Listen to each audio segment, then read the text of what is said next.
lifetime, I have murdered 21 human beings.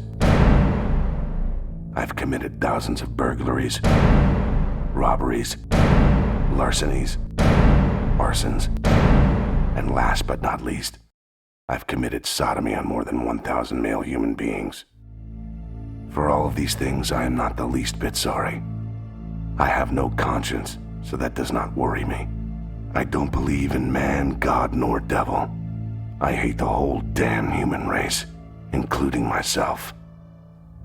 I am Carl Panzram.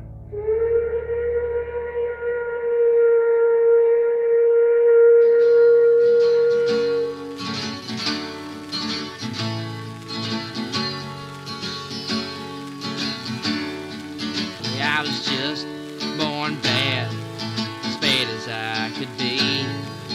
Take a life, gotta give your life, is what they said to me.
I'm Robert Gray. I'm head of Special Collections and University Archives here in the library at San Diego State University. And what you see here are three examples from the diary of Carl Panzram.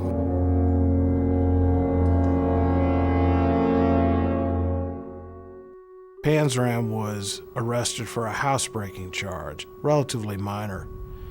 And when the police brought him in, he said, "This is a very small charge. I've committed numerous murders over the years. This is nothing." Authorities had no idea that he was arrested in Oregon, that he was arrested in Montana and these other jurisdictions out west, because he always used a different name. Upon his arrest, he begins to talk about a couple of murders that he committed. This is the very first time that we can confirm that he ever even talks about his prior crimes. The story makes its way into the newspapers, and the story begins to gather momentum about this prisoner that is being held in a Washington, D.C. jail who's confessing to lots of murders. Inside the Washington, D.C. jail at that time was a very young, 25 years old, jail guard by the name of Henry Lesser. Lesser was a new guard and somewhat idealistic, very unlike the stereotypical prison guard of his day.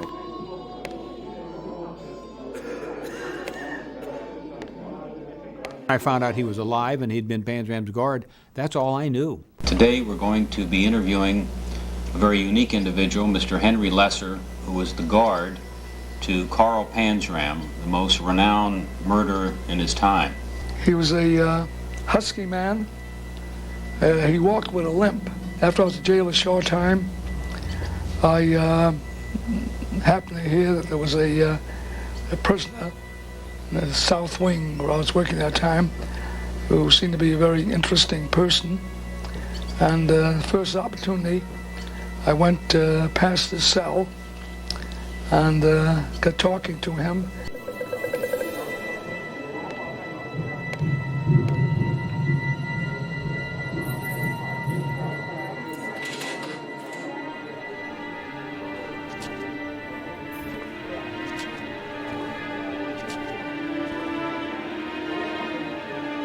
Lesser befriends Panzram while Panzram is in his cell. He gives him cigarettes and treats him nicely. And Panzram takes a liking to the young guard and they begin to have a friendly relationship. I asked him what was his racket, and he said, How do you know? had to be diplomatic. I said, I just had an idea. I'm being held for investigation. I reform people. I kill them, put them out of their misery. This was something that was contrary to the rules of the profession, but which of course was totally consistent with the rules of humanity. Colonel Peak was a superintendent of the Washington, D.C. jail when Henry Lesser was employed as an officer there. Colonel Peak had all of us into his office going on that shift, afternoon shift. He told us that he was informed that we had a very dangerous man in our midst and to be extra careful.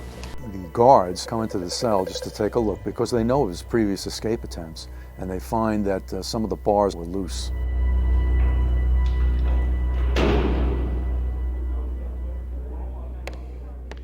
Panzram is then taken out of that cell. He's brought into the basement of the institution. Colonel Peak ordered him to the post down in the basement of the jail. It supported beams in the ceiling. He was tortured at the post, his back up to the post. He was manacled, his hands manacled in the back. He was forced off his feet some distance. He was kept there all night. The first night he didn't know where he was going, so he didn't put up a fight.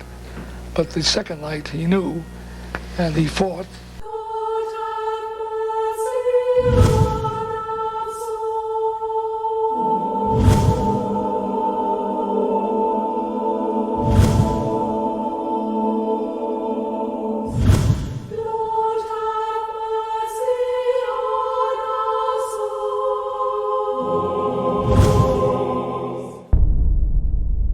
They subdued him with clubs, and he was kicked and dragged down to the post again.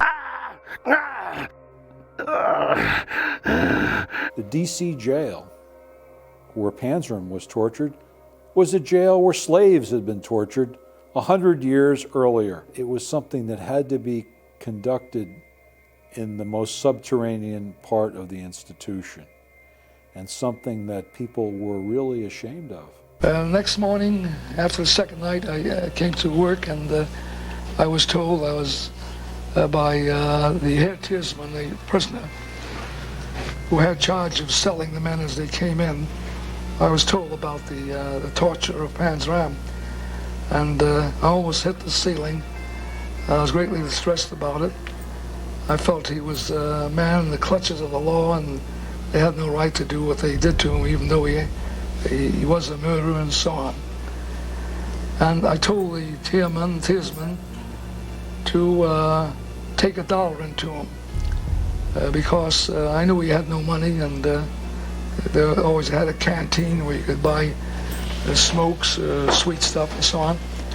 So this man went to his cell and said, Carl, there's a guard here, Henry Lesser, sent in $1 to you.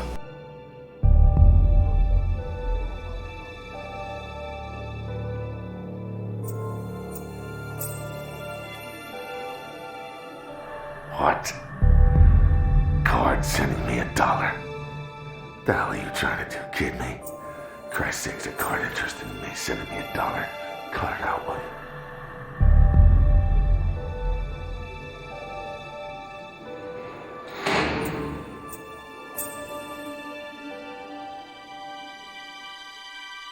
Once Panzram develops a sense of trust with Lesser, Panzram begins to open up to Lesser. Thanks for the buck. And begins to tell him the story of his miserable life. And then I felt he had a story to tell. I had an idea that he had something to tell us. And I encouraged him to write his autobiography. And he demurred. He said, Jesus Christ, I can't do that. I went to school, got out of 6th grade, I've never written. I said, you start it. And I encouraged him. It took a couple of weeks until he finally started writing. He He smuggles in paper and pencil because prisoners are not allowed to have these objects, but Lesser provides him with the writing materials. True statement of some of my actions, including the times and places and my reasons for so doing these things. Written by me, of my own free will, at the District Jail, Washington, D.C., November 4th, 1928. If after reading what I write, your faith in human nature isn't all destroyed, then it never will be. We had an arrangement. That time I was on the midnight shift, 12 to 8. So we arranged that when he gets through writing 10, 15, 20 pages, he should leave it on the bar of his cell.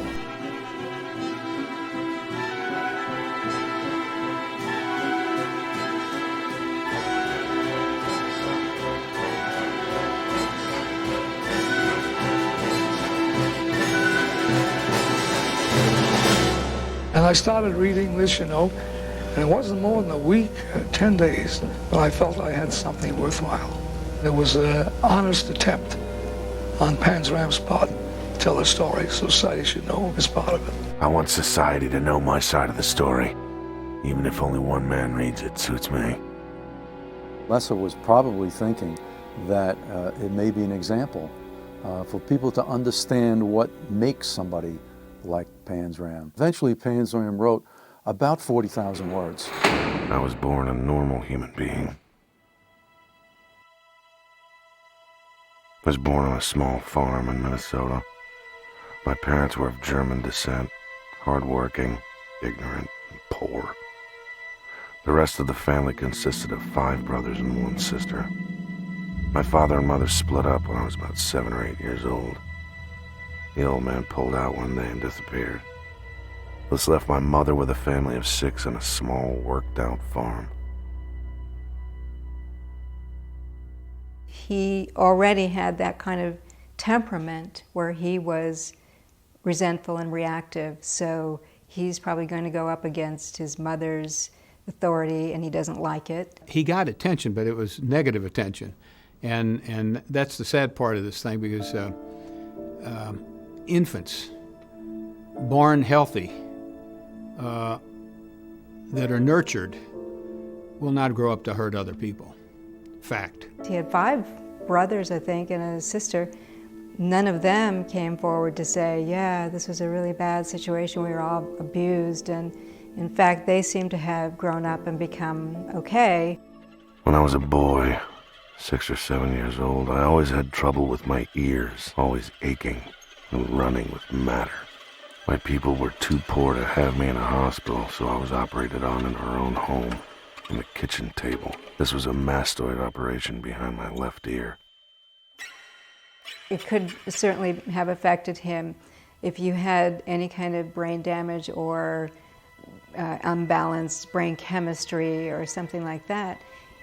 It could explain free-floating anger. You just don't feel right. Something's wrong. You react to it. You put labels on it and find causes for it, but you don't really know what it is.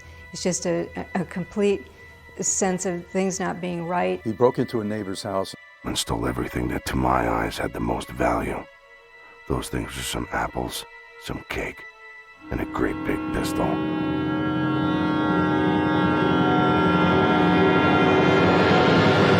This is a resentful kid who looks at what other people have and wants it for himself, so he decides to take it.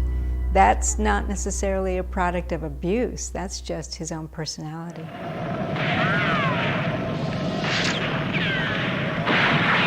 I walked to the railroad yards where I caught a freight train going to the west, where I intended to be a cowboy and shoot Indians.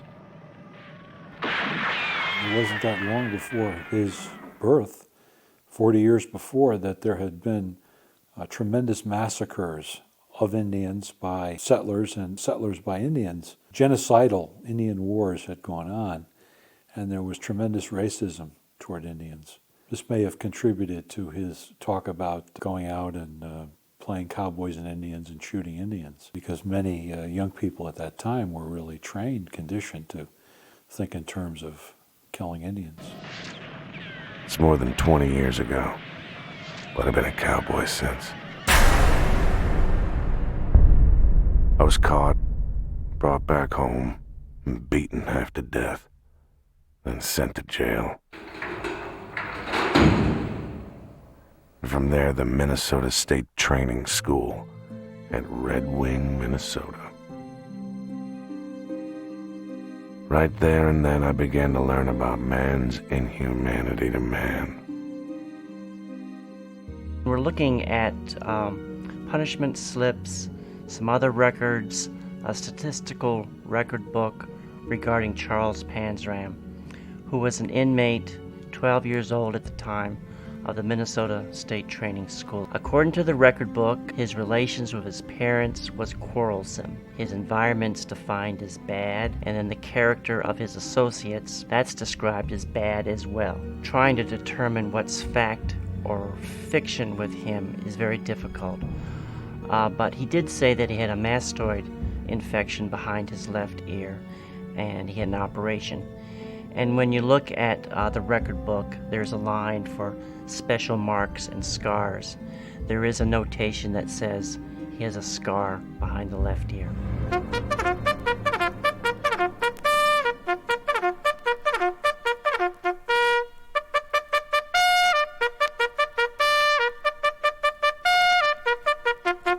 We were all supposed to go to school a half a day and work a half a day.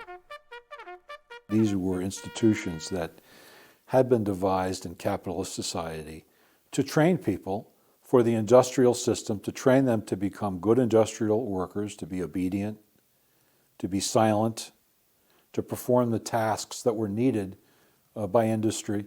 And there also was a great deal of regimentation.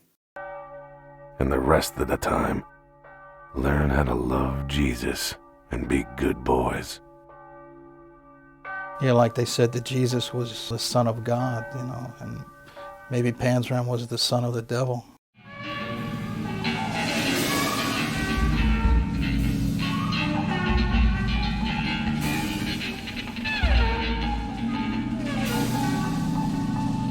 At the frame of the painting that I did of Panzram, I have Red Wing on the top left side. I chose Red Wing because that was his formal education into what it was like to live among human beings. The beginnings of it was at Red Wing. They had a system in the institution, a demerit and a credit system, where if Panzram would act up or misbehave, he was given a demerit slip. There are 27 punishment slips for Charles Panzram, which are from his case file. They're for such things as stealing food, talking back to the teachers, being disorderly, whispering, calling a boy a snitch, putting sugar in his pocket, talking loud. He is impudent all the time, doing very poor work, disobedient, breaking 2 dishes, using bad language. He has that sense of callous disregard, Kicking another boy, probably hyperactivity, throwing a piece of crayon at another boy, a bit of ADD. throwing food, He doesn't have a sense of focus and a sense of life direction. He just does what he wants for himself. stealing butter, Acts that wouldn't really be considered serious if he was outside the institution. playing in school. Just the acts of a child. He wasn't motivated to earn those credits so he could get out of there. He will constantly be hitting his head against a brick wall, and all they'll do is put further restriction on him, put him in isolation, punish him. They started me off by trying to beat the Christian religion into me.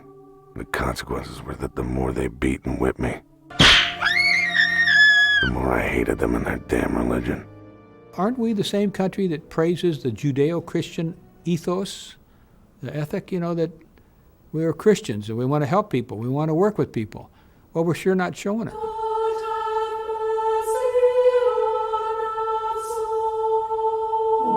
They had various methods of punishing us for doing wrong and for teaching us to do right. The most popular with them was to take us to the paint shop, so-called because there they used to paint our bodies black and blue. And this also intensified his feelings of abandonment and victimization. The first time he finds himself in an institution and he begins to get his footing and see the others around him, he's going to realize that he's got to create a persona. I began to hate those who abused me, Then I began to think that I would have my revenge just as soon and as often as I could injure someone else. He wants to one-up other people because that's his personality. He also likes attention. Anyone at all would do. If I couldn't injure those who injured me, then I would injure someone else. I think this is where he begins to create this idea that he's the worst of the worst. Nobody better mess with him. The best predictor of future behavior is what's happened in the past. Carl Panzram attempted a number of escapes when he was very young. One of the punishment slips dated March 16, 1904. He had attempted to escape from the school. I was too dumb to learn anything in school, so they took me out and put me to work all day washing dishes and waiting on tables in the officers' dining room. Once each week, I used to be sent to the laundry to get the clean linen for the dining room. One cold winter day, I went there and didn't come back. I attempted to escape.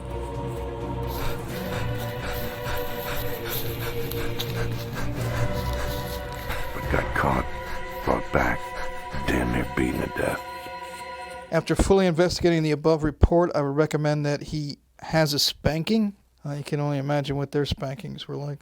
Unfortunately, the spanking was just an early indicator of the type of punishment or torture that he would have inflicted on him in other prisons later in his life.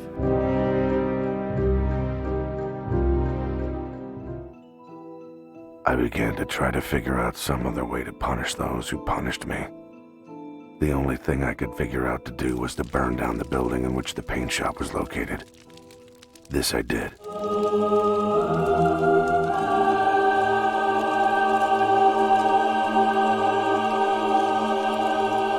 We can see evidence of kids who may grow into psychopaths very early, as young as 3 years old. And those kids will have a tendency to blame, they'll lie, they'll steal, they'll be cruel to animals and other kids. After serving about 2 years there, I was pronounced by the parole board to be a nice, clean boy of good morals. I had been taught by the Christians how to be a hypocrite, and I had learned more about stealing, lying, hating, burning, and killing from the treatment I received while there and the lessons I learned from it. I had fully decided when I left there just how I would live my life. That night I resumed my journey to the west that had been cut short 2 years before.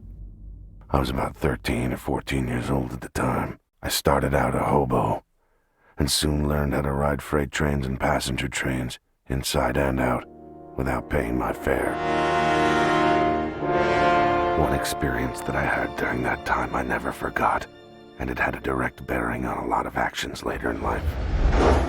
He claims that he was assaulted, gang raped, by 4 other individuals who were on that train. Just as soon as we all got into the car and shut the door, and the train pulled out, they all began to tell me what a nice boy I was. First, they wanted me to do a little something for them. I told them no. What they couldn't get by moral persuasion, they proceeded to get by force. I left that boxcar a sadder and sicker but wiser boy than I was when I entered it. After that, I always went alone wherever and whenever possible. I learned to look with suspicion and hatred on everybody. Force and might make right. Perhaps things shouldn't be that way, but that's the way they are. Those were the days when I was learning the lessons that life teaches us all, and they made me what I am today. He turned it around, got angry, and decided this is what I'm going to do to others.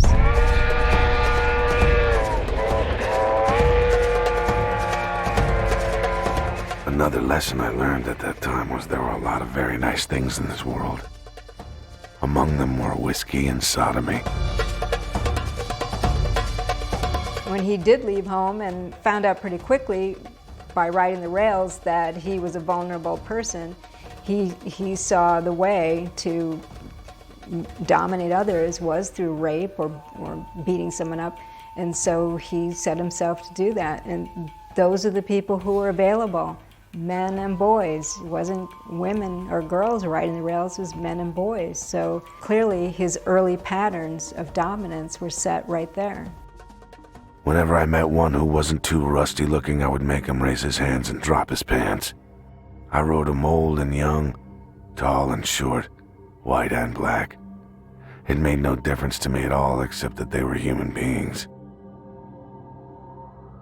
I knew more about sodomy than old boy Oscar Wilde ever thought of knowing. Because he was abused himself in that way, at Red Wing, on the trains, and in other instances, he may have seen this as a twisted way of getting revenge on the people that did it to him. I was so busy committing sodomy that I didn't have any time left to serve Jesus as I had been taught to do in those reform schools. You're raping your own equal, so you're showing that you're the one who's in power. It has nothing to do with getting a sexual pleasure. Even if you do get that, that's not the point. The motive is to dominate others and make sure everyone knows you're the guy, you're the boss.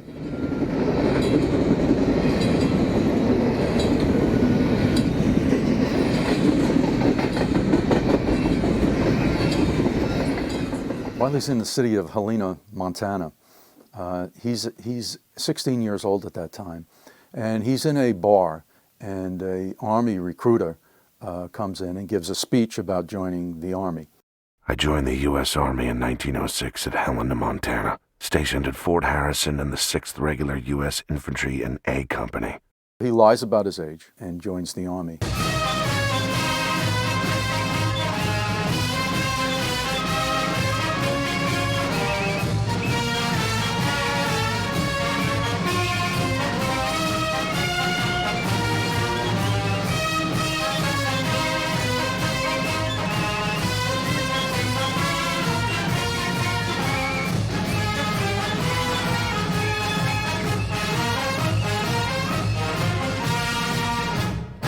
He was trained in the military ways as a young man, and then went into the Army, which was another form of prison.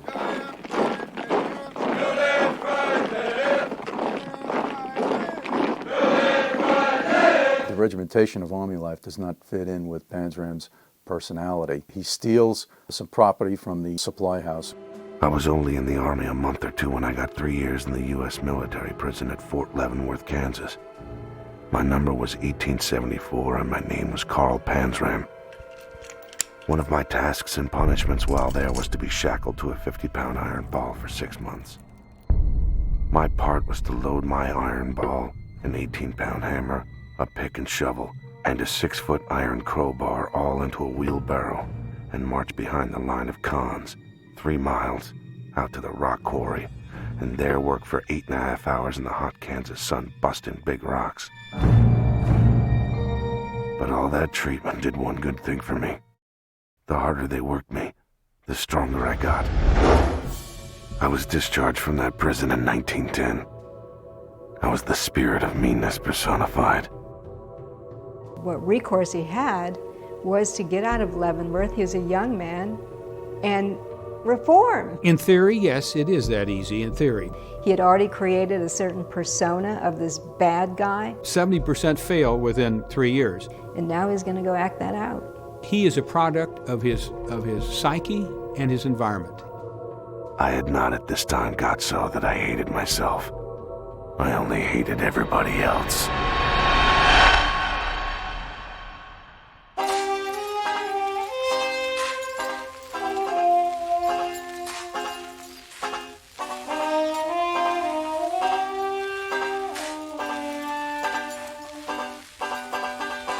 What you see here is the first page of the diary where Panzram goes through all the prisons that he had been incarcerated in throughout his lifetime.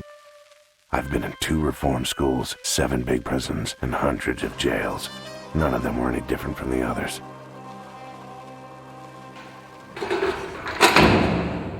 Jesse James and Dillinger had a certain amount of bravado, and Babyface Nelson did, but none of them compare to the bravado of Panzram. They were asking him what his profession was, and he would say thief. I could have been taught properly. And if I had been, I feel sure that I would have led a far different life than I have done. Some of the blame is yours for not making it your business to see to it that such conditions should not exist among your fellow man.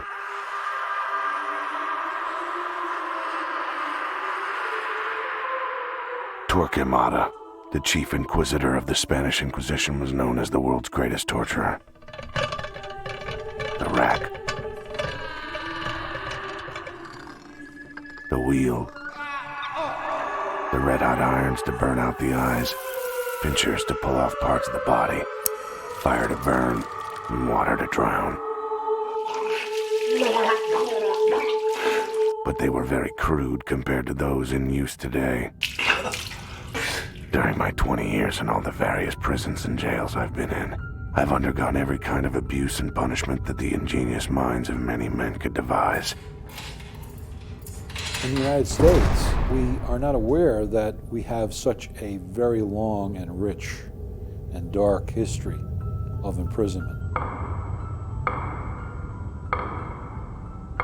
There was beating, there was torture that was administered in the American prison system for generations.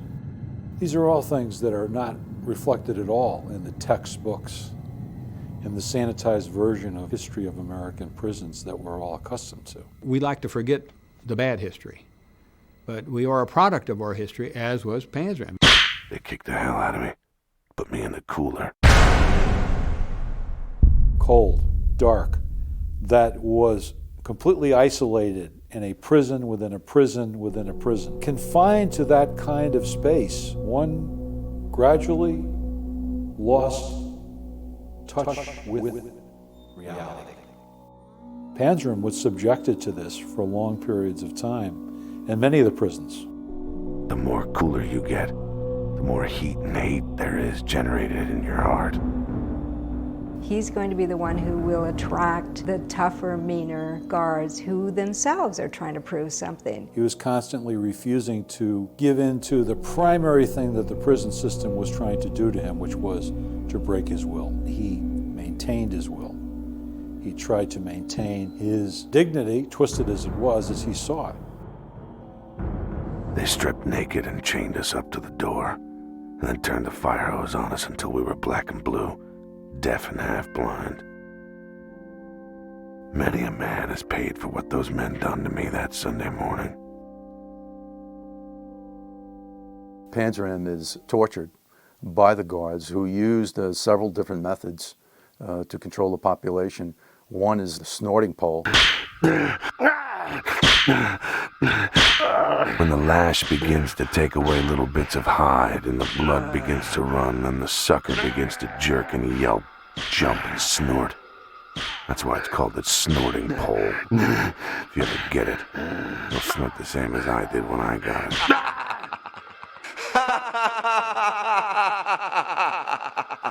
When a man is let down after being well whipped, he has blood on his back and murder in his heart.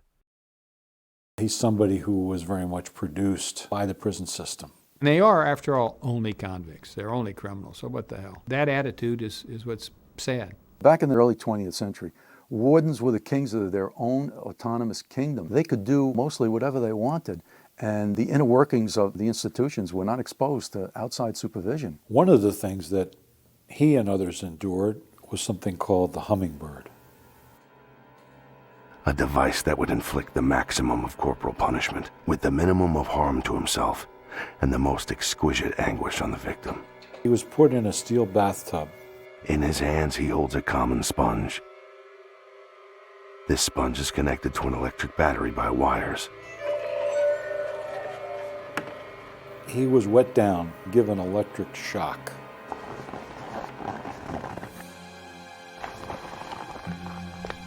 The sensation of the victim are that there seems to be millions of red-hot needles sticking into him.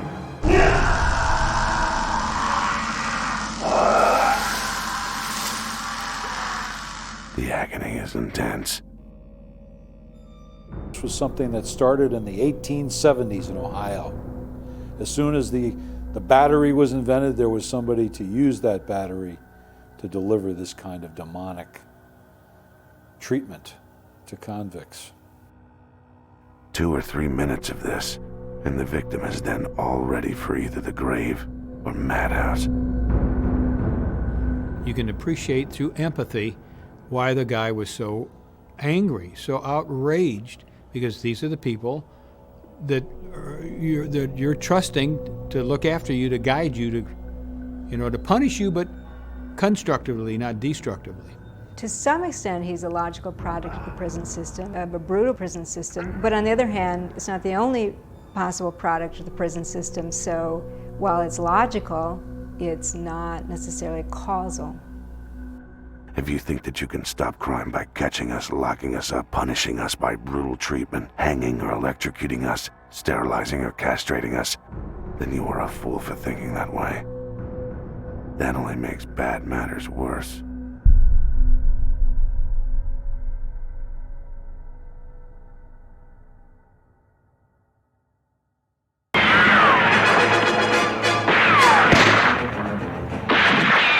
I fired and fought until my gun was empty of bullets, and I was empty of courage. Panzram was successful in escaping again from Oregon State Prison. Panzram stole a white prisoner's uniform, spread the bars, and walked right out of that prison. I made a break from the inside of the walls.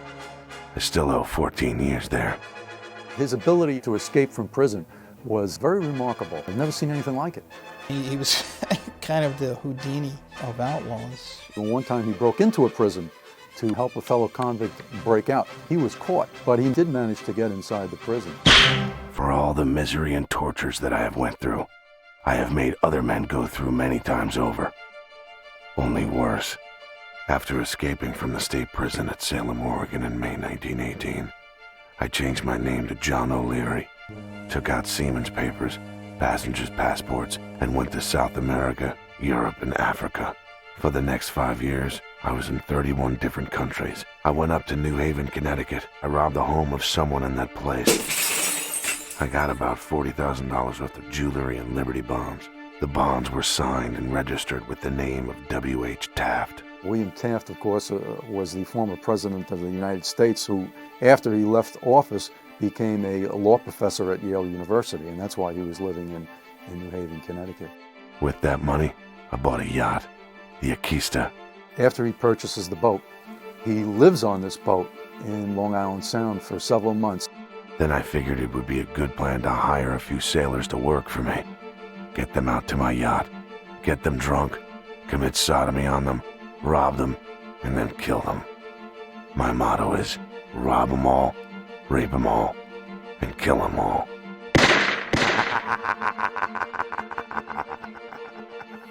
They are there yet. 10 of them. You are to blame more so than I.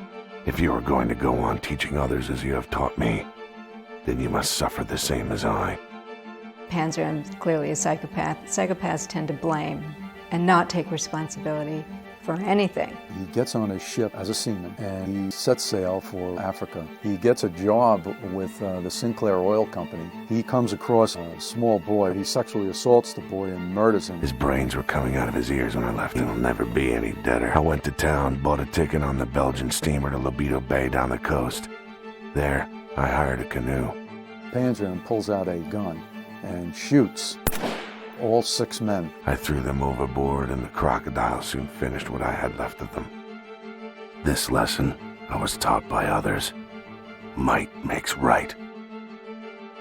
At Salem, Massachusetts, I murdered an 11 or 12-year-old boy by beating his brains out with a rock. I left him laying there with his brains coming out of his ears. I met a fellow who said he wanted to buy my boat. He tried to stick me up, but I shot him twice.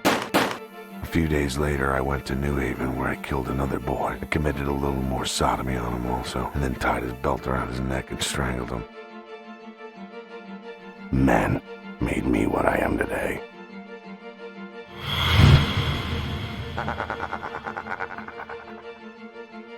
He was a cold-blooded killer who did not care who he hurt, and he was killing people who did not hurt him. We can either accept it at face value and say, this is the story of one of the most ferocious serial killers America has ever seen before, or we can say it's just the empty boast of a braggart. We do get a lot of false confessors among serial killers. In those days, 21 was an impressive figure, and so I think we can still say there's some possibility he exaggerated his numbers. I don't know that he did, but I suspect he did, given all the other patterns of his behavior, which were to make him look like the big, bad, tough guy. The only thing that I am aware of that Panzram was not 100% accurate on was when he would talk about burning a flax mill down in the Oregon State Prison in Salem. He would say, And that was another $100,000 to my credit. When they did research on it, they found out it was only about $25,000 instead of $100,000. He claims that a photograph was taken of him while he was in Africa, and he was working with the local native population. He claimed that this photograph appeared in an edition of the Saturday Evening Post, although it's very difficult to say that it's him. The photograph is there of a white man driving a group of natives. And I haven't been able to disprove anything that he said.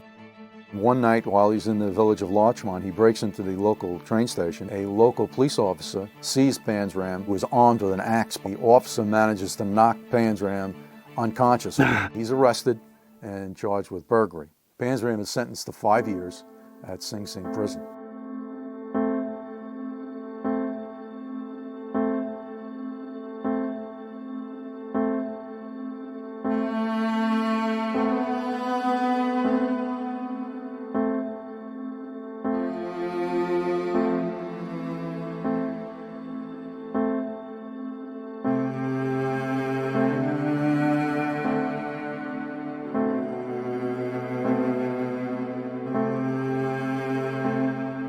It's decided by the prison authorities that because he's a rebellious prisoner, he can't be controlled, that he should be sent to another prison called Clinton Prison, which is in upstate New York.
There were many, many punishments that were used against the convicts at Dannemora. Being put out in the open and covered with water, left to freeze. Dannemora, as it was known, named after the village that it was in, was one of the most repressive penal institutions in America. It's a prison that is encircled by a wall, 30-foot high wall, that also extends 30 feet below the ground so that nobody can tunnel under the wall. It was thought of as the hellhole, the last stop for the prisoners in the state of New York. It's in a very remote place. It's hundreds and hundreds of miles from the nearest population center. It was made for the most incorrigible of the incorrigible.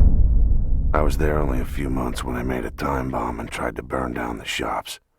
The screws found it, but didn't blame me for it.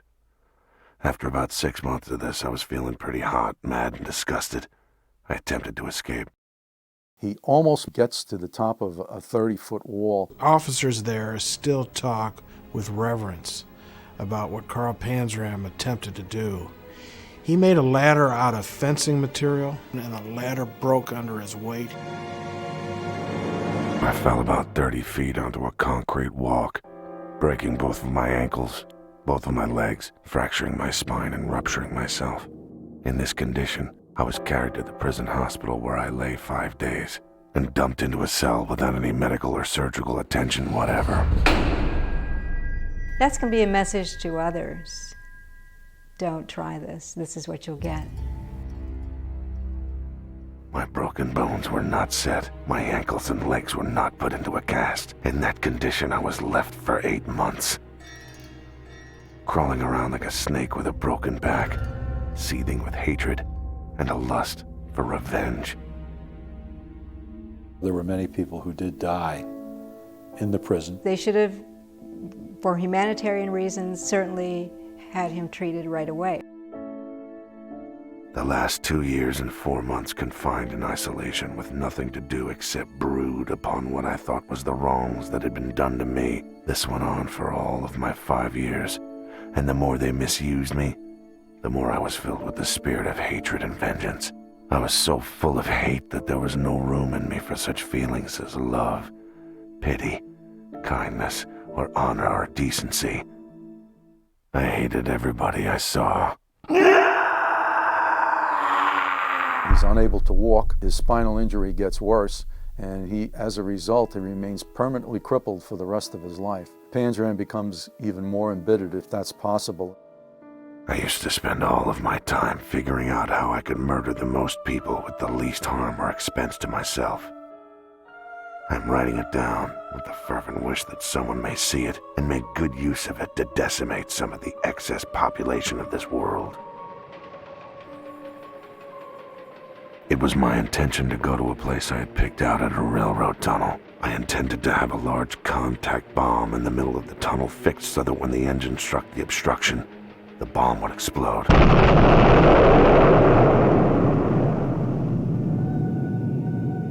The explosion would set off and burst some large glass containers of formaldehyde and other gas.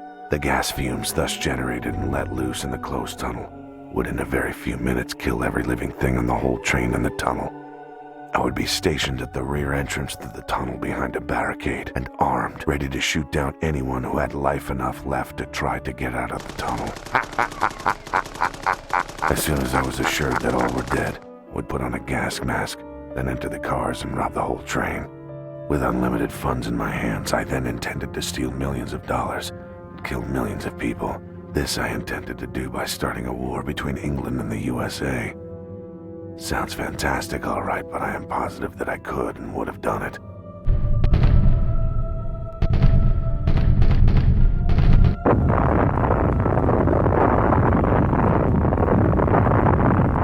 I could do a better job than the Borgias done. They were pikers. They didn't kill half enough. They should have killed everybody and left this world for the only good things in it. Nature. This would be a damn fine world if man was out of it. Even to the point of planning the destruction, of the entire human race. Not unlike people that were working in ammunitions or some kind of war effort to manufacture more successful weapons at destroying the most amount of people with the least amount of cost. But they're getting paid and they're getting rewarded. Oh yeah, you're doing a great service to your country. War, in the final analysis, is merely murder and robbery at the expenditure of life and property. The psychology of a mass murderer, somebody wants to have one big event to take out as many people as they can, has to do with a measure of their own pain, and they want as many people to pay for it as possible. Everyone now knows, I was in pain and you did nothing. During the summer of 1928, he's finally released from Dannemora. I had a goal in view and was working toward it as quickly as I could. Panzram eventually makes his way into Philadelphia, where he meets a paper boy, a 12-year-old boy. Panzram sexually assaults this child and murders him. The murder of Alexander Yuzak. We were able to confirm that murder through an arrest warrant that was issued by the city of Philadelphia. My whole mind was bent on figuring out different ways to annoy and punish my enemies. And everybody was my enemy. My intentions was to rob, rape, and kill everybody I could. Anybody and everybody. After Panzram leaves Philadelphia, he goes into the city of Baltimore, where he commits a number of burglaries and assaults. He leaves Baltimore and makes his way down to Washington, D.C., where he gets arrested for the last time. He assumed that he was made this way, but not altogether. I think Panzram is trying to probe his own responsibility. And he says he doesn't have a conscience, so the 21 people he murdered doesn't bother him. But if you read the other letters, one wonders if he felt that entirely. All of my life I've been trying to figure out just what ails me and why. Not looking for the remedy or the effect. It's too late for the remedy. I already know the effect. The only way I want to be cured is to die and get completely out of this world. All I want is to find out the reason why I am what I am and why I act the way I do. I've been puzzled all my life about this. Would sure like to know the answer before I leave this world.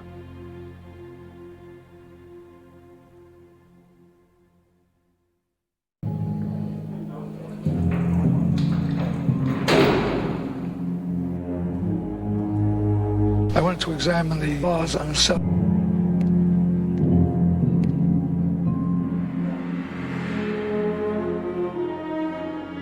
And I was pretty sure he wouldn't do anything to me.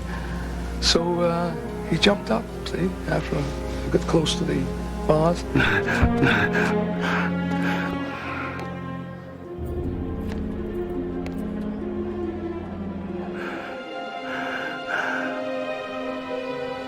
I thought you were trying to get me to look the other way so you could hit me. You're brave. But don't ever do that again. Turning your back on me like that. You're the only man in the world I don't want to kill. But I'm so erratic, I'm liable to do anything.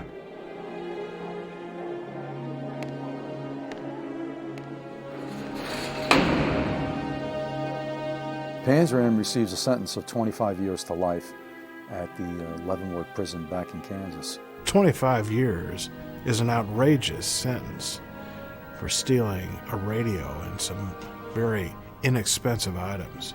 I'm doomed to pass out of the picture pretty soon. I've fully decided that I want to die. There'll be no turning aside.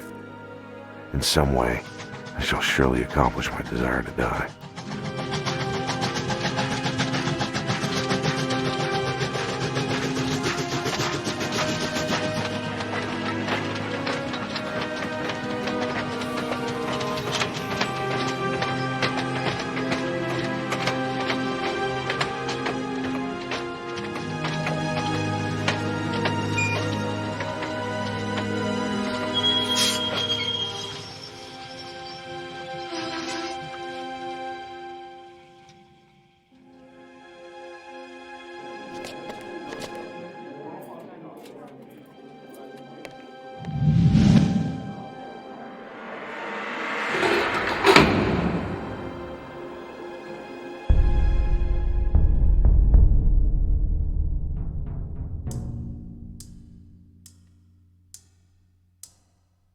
When Panzram entered the U.S. Penitentiary in Leavenworth, his name was spelled Panzran instead of M. The head clerk, working for the records clerk, was a man by the name of George Kelly Barnes, who history would know as Machine Gun Kelly. It's probably just a written error or a typographical error. Panzram pretty much basically wanted to set the ground rules when he first got to Leavenworth. I warned them all to lay off me and leave me alone. I told everyone that I came in contact with that I would sure knock off the first guy who bothered me. He's assigned to the laundry room, and while he's in the laundry room, he meets a civilian employee by the name of Warnke, who is the supervisor of the day shift where Panzram works. Leavenworth was under the administration of the Federal Bureau of Prisons. And there was an effort to try to create a model prison. Prisoners were allowed to write to other people, receive correspondence. Henry Lesser maintains his correspondence with Carl Panzram under a pseudonym, Henry James, because they knew that the staff in Leavenworth would be monitoring Panzram's correspondence. April 23rd, 1929. Your letter of April 18th reached me today. I found the $1 enclosed, or at any rate I got it to my credit here on the books. Many thanks for both. I have only had your letter about an hour, and I've read it 3 times already, and liked it better each time. You asked me what sort of work I'm doing. Well, to tell the truth, I have an easy job. Not very much to do, and that little easy. I don't mind it much, but I am trying to get a different job where I'll be more by myself. Perhaps later on I'll manage it. Carl Panzram, number 31614, Box 7, Leavenworth, Kansas. Wharton's book, The House of Whispering Hate, is almost one of the most non-biased books I've ever read. Charles Wharton was sentenced to the institution for conspiracy to commit mail train robbery. Warnke, civilian foreman of the laundry, whom the convicts regarded as a brute and a bully, delighting to torment his prison slaves. It was his favorite diversion to taunt Panzram about his reported moral habits. Panzram had conflicts with him. He asked for a job change, and the Bureau of Prisons would not honor that. They did not want Warnke to lose face with the other prisoners. I have worked with Panzram in the laundry since February 1st this year. Panzram and Mr. Warnke had a few words over 3 handkerchiefs which Panzram had and was washing in the bleacher in the laundry. Warnke told him that he was not permitted to use that bleacher, that he was not any better than any of the rest of us, and that no one was allowed to use that bleacher. Panzram remarked that if Warnke did not lay off him, he would get Warnke. He remained working in the laundry. June 15th, 1929. I'm still on my same job and like it less each day. I'm getting all set for a change. It won't be long now.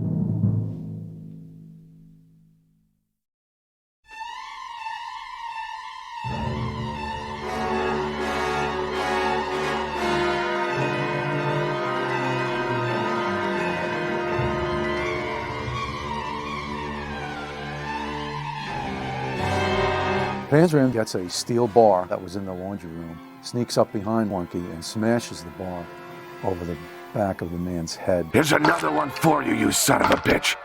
And beats him down to the ground. He kills him in front of a dozen other inmates. Panzram then turns his rage on the other inmates and begins an all-out brawl. Panzram made his way back to the deputy warden's office where Phil Holtgrave was standing, and just as soon as he got up to Phil Holtgrave, he dropped the iron bar and said, "Do with me what you want to do, because I can't get any more of them." Before I have finished, I kill one man and try to kill a dozen more. Building 63, which back then was known as the Deputy Warden's Office, the segregation building, is immediately where Panzram was taken.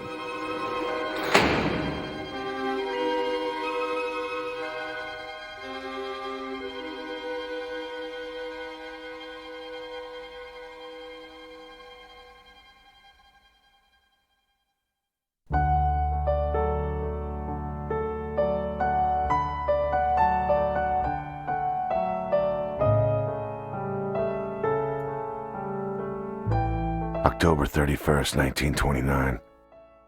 I thought I would write you a letter today because I feel pretty good just now. In fact, I feel pretty near human.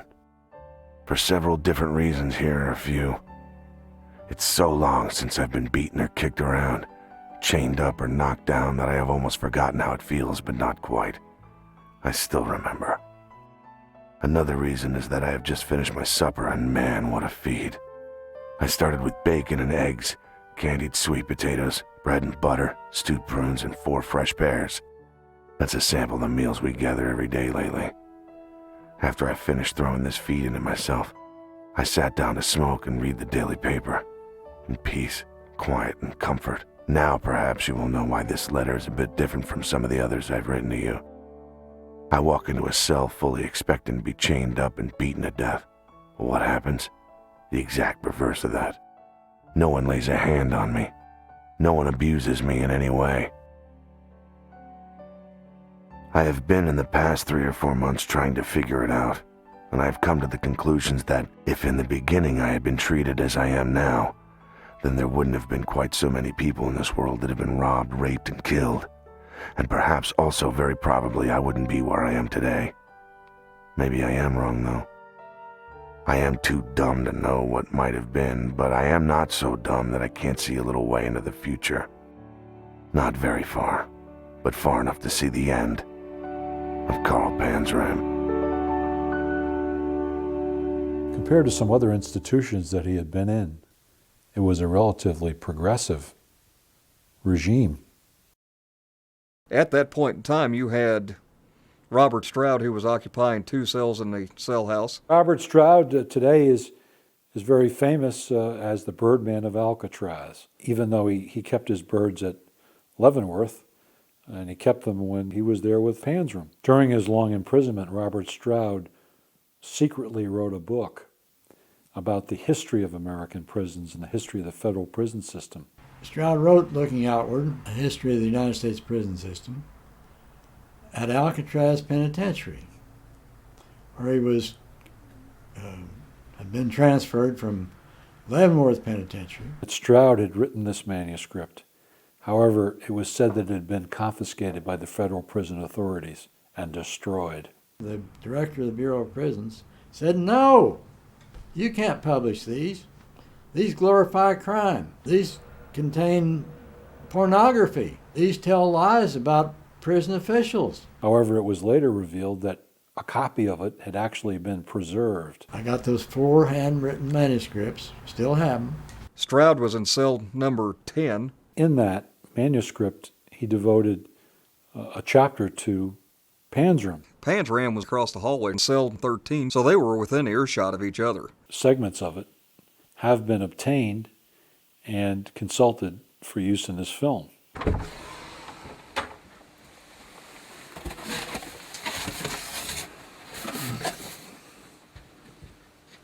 And in this box is part 3 of Stroud's History of the United States Prison System.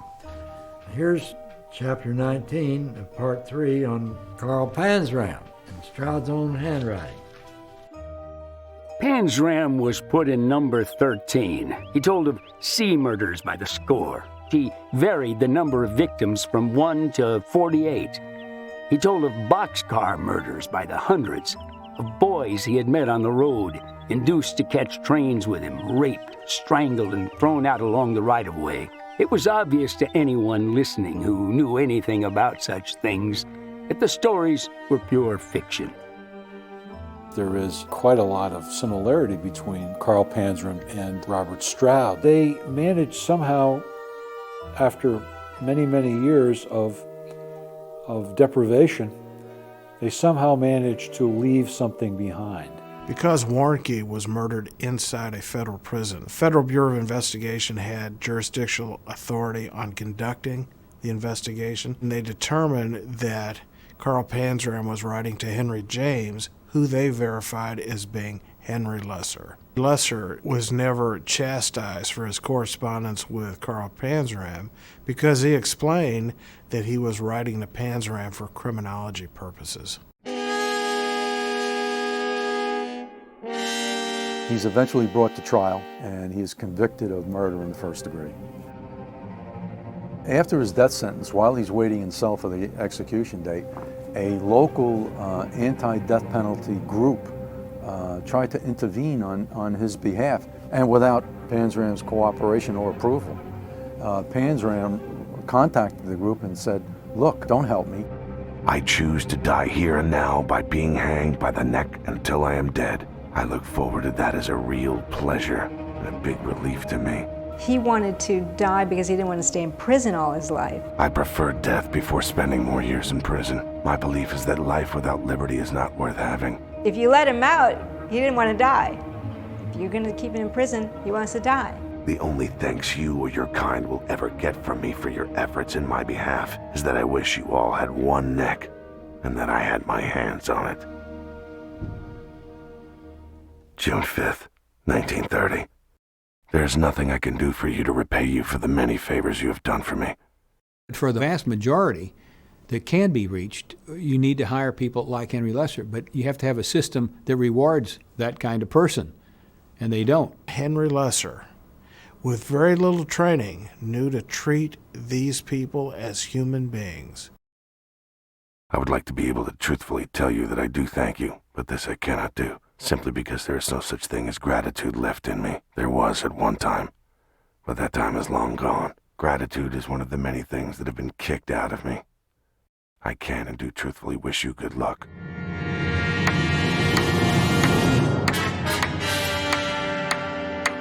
In the isolation building, there's a doorway out the back. The back has a courtyard that was used for recreational purposes back then, and they constructed the gallows in that courtyard.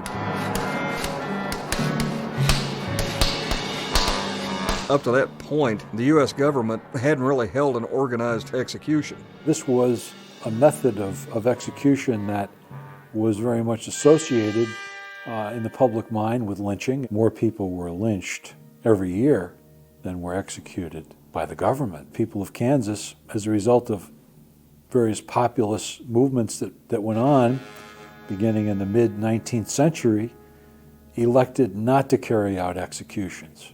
This was effectively broken with the execution of Panzram. It's a vengeance. We want our pound of flesh.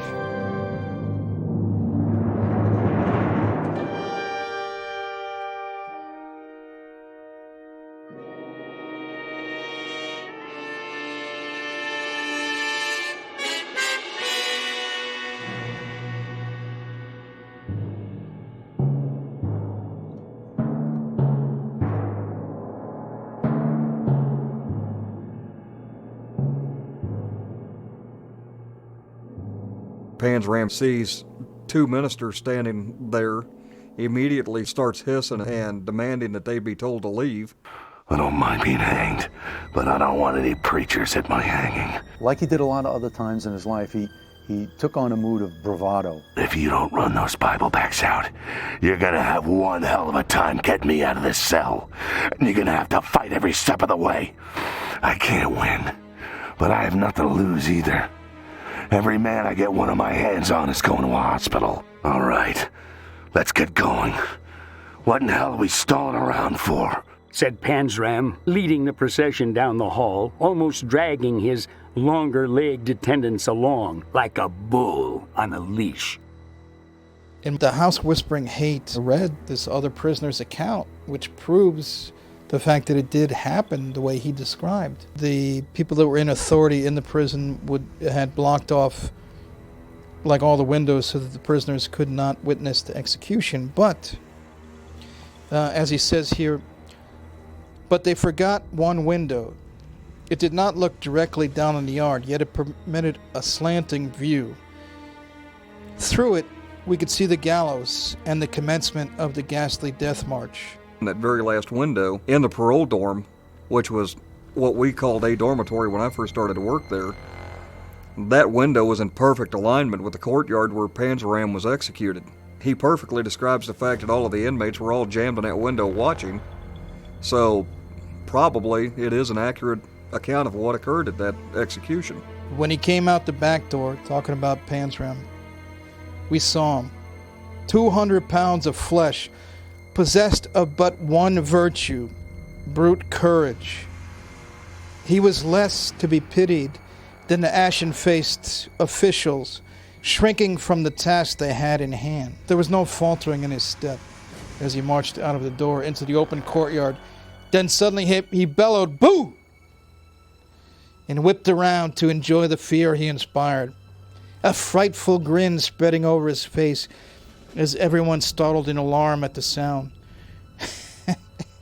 Apparently this was not enough to satisfy the brute in him, for as he passed out of sight, I saw him wheel around again and spit full in the face of the captain of the guard, which is what he always promised to do.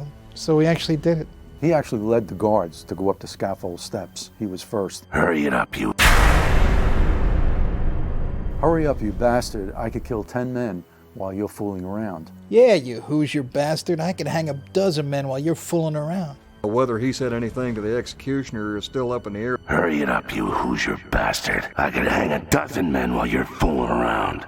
It was all over in a matter of seconds.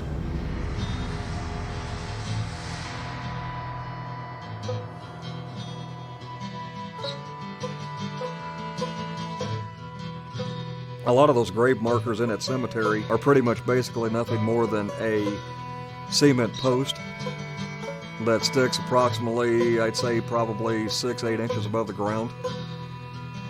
The inmates' names were generally stamped on a copper plate or a brass plate. It was his last name and his inmate reg number. Their name tags disappear all the time.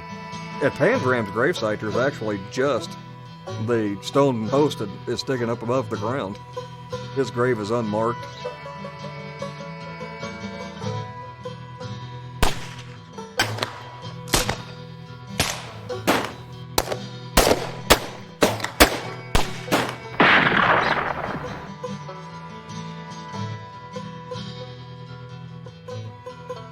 We have a portion of the rope from the noose that was used to hang Carl Panzram.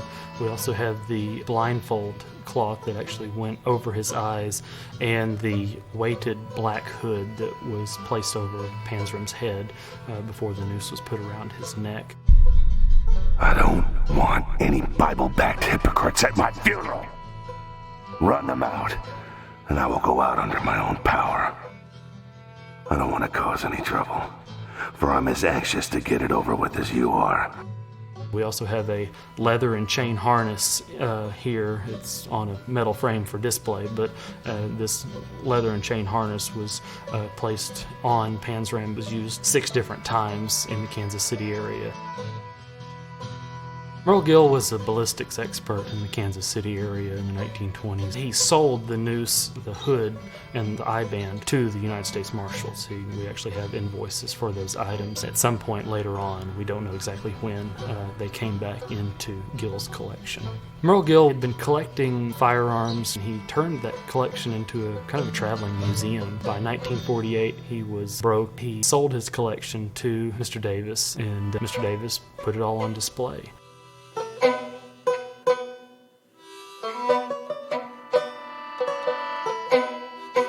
Henry Lesser used to carry those documents out of the Washington, D.C. jail every night under his coat. He spent 40 years trying to get that manuscript published. It's an amazing story. He treated, Panzram's writings, like they were the Magna Carta. Without Henry Lesser, you'd never know anything about Carl Panzram. It was Gitchoff that brought Henry Lesser to San Diego State to speak at Scripps Cottage about prison reform. Just to have him come down and speak to the class. In 1979, he came down. He was very well received. If Mother Teresa had come in and was talking to the group, or Gandhi or something, he inspired that kind of awe when they found out, wow, this little guy, you were dealing with this monster. One of my graduate students was just really enthralled with Henry Lesser as well. His name was Joel Goodman. While he was at San Diego State, we recorded an interview with him. Did he ever express any fear about going to Leavenworth? Oh, no.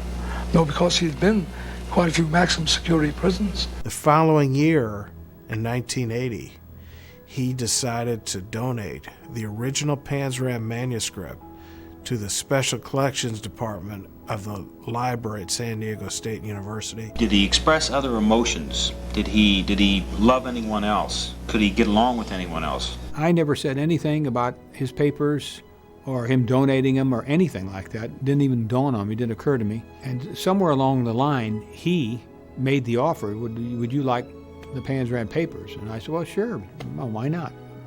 I wasn't that enthused about it. Okay, I guess so. And then I didn't realize just how big a thing this really was. And I notified the library, so yeah, we'd be happy to get them. I want to thank you very much for traveling down from Los Angeles and spending your day with us here. Pleasure. And I want to thank all of you for inviting me down here. It's a great day. And especially from the students, because it was, that's right. It was their emphasis in their pursuing this that got wonderful. you here. It's encouraging to see young people today, with this interest, socially minded and inquiring minds, and wanting to do something good about criminology. He passed away in 1983. Lesser is a heroic sort. I wanted to read this a portion from the papers, the Panzram papers, that deal with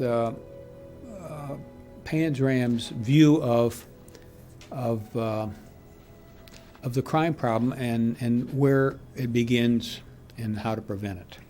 It says, every child has some criminal tendencies. It is your place to correct those traits and teach them the right way to live while they are young and their minds are forming.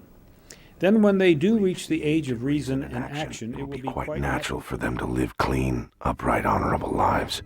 In that way, you will stop crime at its source before it begins. The main causes of why we are what we are is because of our improper teaching, lack of knowledge, and our environments. Teach them the meaning of such things as truth, lie, honor, hate, love. For each lesson, just take one word. For instance, take the word truth. Teach them by example, word, and deed until they thoroughly know that one word, truth. He said it all. And he wasn't a pediatrician or a sociologist or a psychiatrist, but he sure knew what he was talking about. If you are really sincere in wanting to teach those boys how to grow up to be good men, then you will have to go at it far differently than the way I was taught. It's timeless because here's a man who has tried to tell us what's wrong and what we need to do, and a man who has no education but had the foresight, insight to see it, to live through it, and basically, gave his life for it. Apparently, Carl Panzram had a last will and testament, but it has not been located. In the case file, there's a letter from a Dr. C.B. Van Horn, who was the attending physician at the Kansas Industrial School for Boys. And in the letter he writes, I have a photostat copy of his last will and testament in which he bequeaths his carcass to the city dog catcher of East Grand Forks, Minnesota, to be used as dog meat. He terminates by leaving a curse to all mankind. I think Panzram himself was telling us that he should be a warning. He's just trying to let you know, look what you did to me. If you keep it up, you're going to get me 100-fold, 1,000,000-fold, 1,000,000,000,000-fold. So beware. Either listen to me or die. I am sorry for only two things. These two things are, I am sorry that I have mistreated some few animals in my lifetime, and I am sorry that I am unable to murder the whole damn human race. All that I leave behind me is smoke, death, desolation, and damnation. Carl Panzram.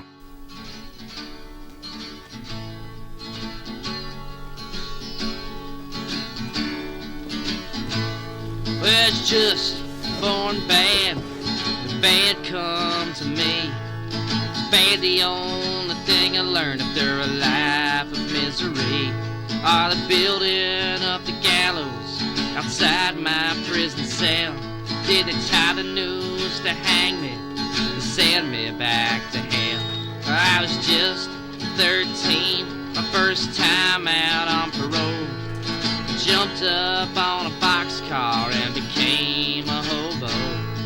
Started in stealing and burglary at will. Prison taught me how to hate, how to lie, and how to kill. I was just born bad, as bad as I could be. Take a life, gotta give your life, that's what they said to me.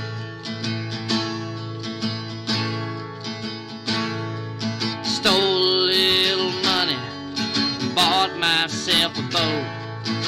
After I raped the crew, I shot them all right through the throat. Way down in West Africa, put out from the docks. Had my way with all the men, then I fed them to the crocs. I was just born bad, as bad as I could be. Take a life, gotta give your life, that's what they said to me.